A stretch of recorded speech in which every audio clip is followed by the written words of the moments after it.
everybody and welcome to Flock Talk. Today we're going to be doing a long time requested tutorial on how to teach your bird to fly.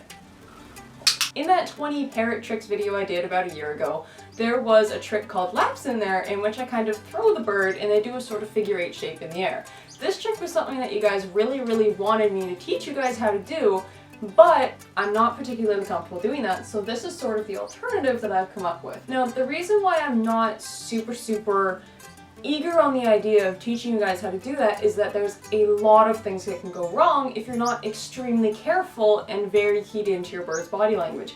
Obviously in that trick there, I am sort of throwing the bird, and so if you're doing things like that where you're not really paying attention to the bird's body language, you will start to notice that the bird will become a lot more hesitant to be around you because you're pushing past those signs because you're throwing them.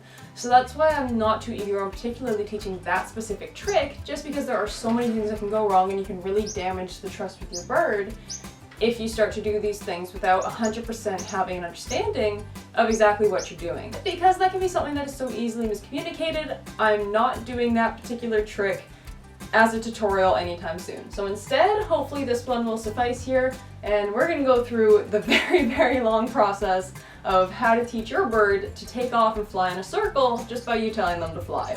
So this trick took about a week to teach. I think it was 6 or so days doing 2 training sessions each day. In order to edit this video, I had to go through 4 hours of training footage and cut through every single little thing that we were doing and crop out all the bits where Mia's eating food and jump through all the little bits where it's just constant repetition and not really making any progress. So there was a lot of footage that went into this. There's a whole ton that's been cut out in order to make this only around 10 minutes long. So do not by any means think that this was done in one day. You will see my outfit change at least 5 times. This is a very long trick. It takes quite a bit of time to do, or at least it did for Mia. So please don't believe that your bird is going to learn this in one day or one training session. It will take time. It is a slow process. So just take your time with it, move at their pace, and just have fun. Now, before you get into this, do make sure that your bird understands recall, because this process does involve your bird already needing that concept. If they're a little shaky on it, I would not recommend starting this trick yet. Make sure that they're really good at it, they're really strong in the understanding there, and they're very rapid with their responses. Because what we're going to be doing in order to teach this is we're going to be moving our hand. So if your bird isn't comfortable doing that, if they're not comfortable missing and they're not comfortable falling, you're not going to be able to get this sort of response where they're able to follow your hand and move. So do make sure that your bird is really good at their recall, that they're really strong in that understanding there, because we don't want them to be losing any trust in their capabilities. We don't want them getting any sort of confusion at all. We want them to be able to follow our hands without any sort of problems at all. So do make sure that your bird understands their recall and they've got that whole concept nailed down absolutely perfectly. Alright, so getting into this trick here, the first thing we're going to be doing is introducing recall with our birds, but we're going to add a small amount of movement as we progress through this. And the reason why we're doing this is because this is the entire basis for this trick, is your bird's ability to follow your hand while it's moving. We want them to be able to land on it and know to follow the hand all the way around in a circle as we're doing this trick. So all I'm going to do here is ask Mia to recall, and I'm just going to gradually move backwards as she's flying towards me. Now right off the bat, your bird might get incredibly confused because the surface that they're landing on is moving, and this may not be something they're used to. Because when they're flying around the room already, all the surfaces your bird probably lands on are going to be pretty stationary. So when we're getting them to land on something that's moving away from them, they may get confused, they may try to fly away. So we want to make sure that we're moving really slowly, and we're just going to gradually get them used to the concept of landing on a hand that is moving away from them, so that way as we progress through this trick, they'll be a lot more confident in all the actions that we're doing here. Now, the second step here that we're going to move into is going to be turning. So it's a pretty much the same thing as we were doing before. All we're going to be doing is slowly guiding our bird around in the circle there. So we're just going to start to add that little bit of curve, because again, this is going to get super confusing. All your bird has been doing is following exactly where the hand is going in a straight line. So when we're adding in this curve, the birds can start to get a little confused because they're not expecting it to happen. So it's very important that we add this step in very slowly. Once your bird is able to kind of get that gentle turn there, we're going to increase the rotation a little bit here. We're going to start to recall them and go about halfway. And we're just going to keep doing this over and over again until the bird can reliably spin around in this entire circle. And again, this is something that your bird is going to take to very, very slowly because they have probably not recalled in any sort of movement other than just landing on your hand being stationary up until this point. So it's very important that we introduce this concept of flying in a circle incredibly slowly to them because they need to strengthen up these muscles, they need to understand how to land on a moving surface. There's a lot of things that your bird is working on at this point in time, more than just flying in a circle, which seems pretty basic to us. They're trying to land on something that's moving, they're trying to trace the pace that your hand is moving at, so it's very important that we are as consistent as possible and that we are moving in as small progressions or as fast as a progression here that is necessary for your particular bird.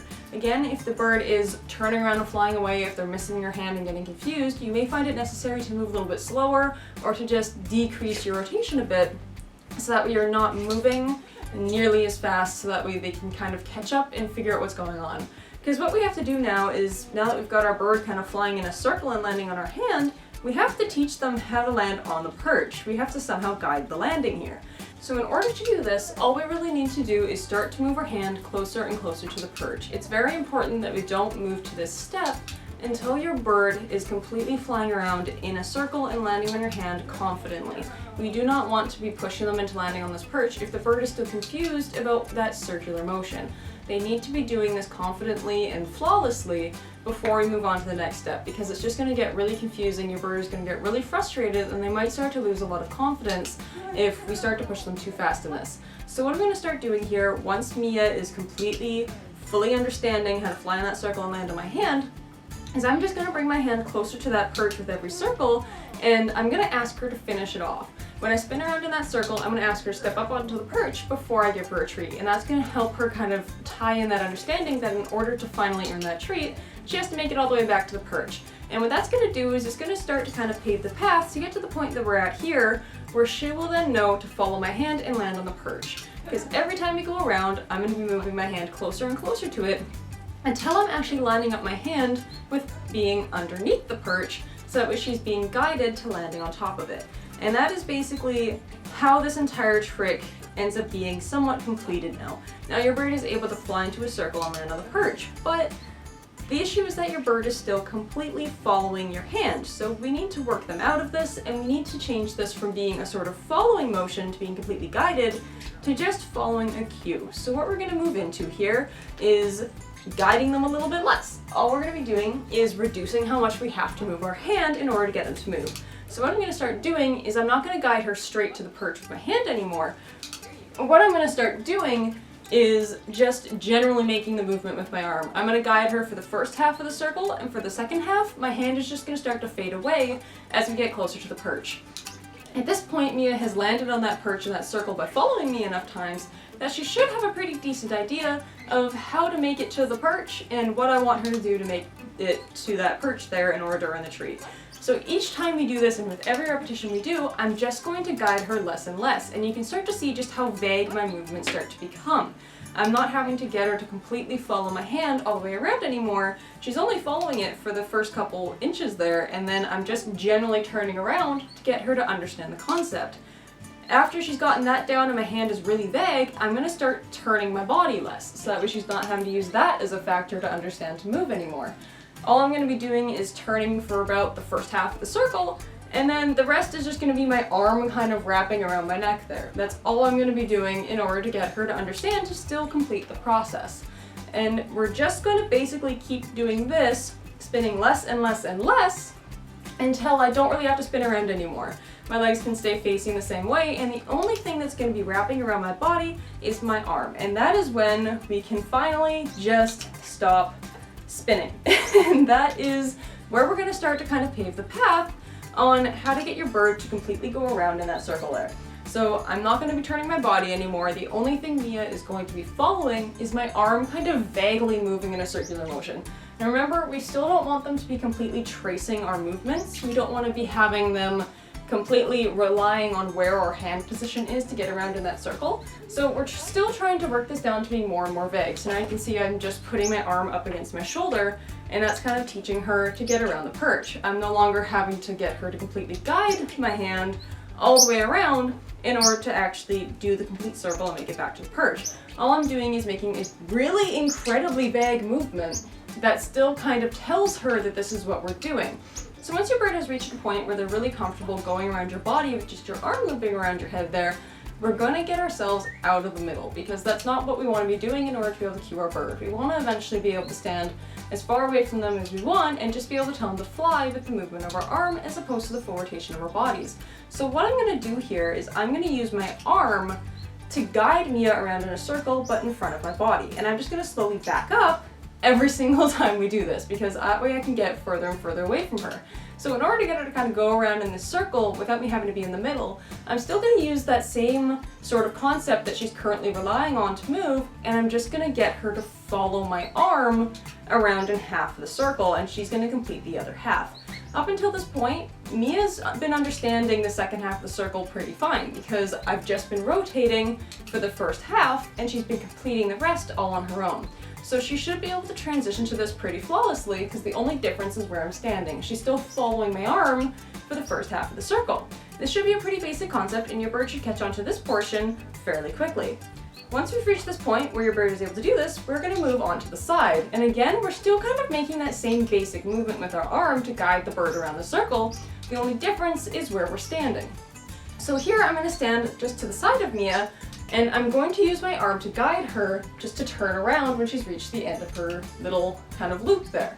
So we're just going to keep doing this, but we're going to start to introduce a movement that's going to be really notable and obvious for them to understand to take off. So what I'm using here is the flick of a wrist. I'm going to use that as a really signifying moment for her to know that this is what happens before the thing that she's currently relying on.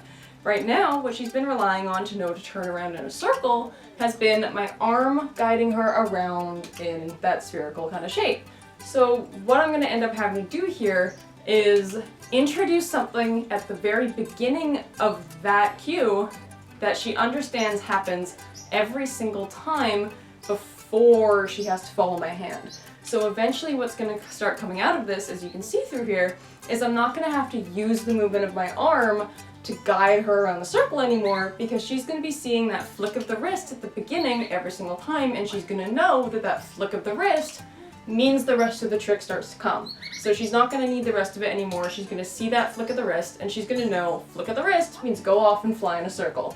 And that is how we're going to teach our birds here on how to fly around just by relying on one hand movement instead of the entire movement of our bodies. So that is basically the entire process on how to teach your bird to fly in a circle there. Like I said at the beginning, it is an incredibly slow procedure. You saw how many times my outfit changed in there. This passed through a solid week of training. And so that was a solid 4 hours of training, so a bunch of 20-minute sessions that eventually broke down into this one complete trick. So this is a very slow thing that your birds may take quite a bit of time to learn, so don't feel rushed to get them to learn it right away. There will be points where they get stuck, there will be things they need to repeat over and over and over again, and that's just fine. These birds can live for 25, 30 years. We have plenty of time to spend a week teaching them a trick. It is not the end of the world if they don't learn it right away. It's not the end of the world if they get stuck on something. It's very important that we take this slow, that we move at the pace that the birds want to move at, so that way they can have the most fun learning this. So don't feel rushed to do it. Don't feel like your bird has to learn it in a week, or they have to learn it by the end of the day. Your birds will get stuck. Your birds will need help. You will need to back up a couple steps. They will make mistakes, and that's important. It's going to be a slow process, but that's half the fun, because you get to spend all this time with them, you get to spend all this time interacting with them and doing all these sorts of fun things. So do not ever feel like you have to reach the end goal in some set period of time. So this was a really fun trick to do, and I'm really glad that I finally got around to doing it. Sorry it took me like a year to make it to this tutorial, but hey, I made it here eventually, and hopefully this was clear and understandable for you guys to do, and I hope you guys have a lot of fun teaching these sorts of things to your birds in the future. So thank you guys so much for watching. I hope this tutorial was what you guys wanted it to be, and I will see you all in the next video. Bye!